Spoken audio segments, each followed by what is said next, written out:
Ourense vivirá un fin de semana de vértigo para su baloncesto, y es que no solo los chicos del COP se la juegan. El AVO podría lograr el ascenso a Liga EVA, lo que supondría un gran incentivo para el básquete local. Este club está feito para que se forme con xogadores orensanos, chavales que por distintas causas non poden chegar a un equipo dunha categoría máxima. Entonces, a través desta categoría da EVA, pois é máis posible. De feito, o 100% do equipo está conformado con xogadores de Ourense, e inclusive, se temos a suerte de estar aí arriba en EVA, pois tamén estará formado por xogadores de Ourense ao 100%. La ciudad acogerá viernes, sábado y domingo la fase final de Primera División masculina, y los aficionados tendrán que responder.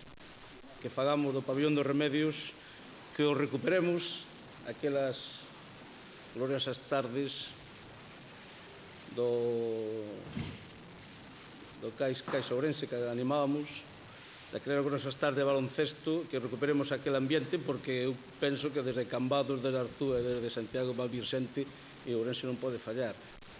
Lo más importante es que los jugadores están preparados y esperan ansiosos. Nos levamos 10 meses preparados única e exclusivamente para isto, para xogar unha fase.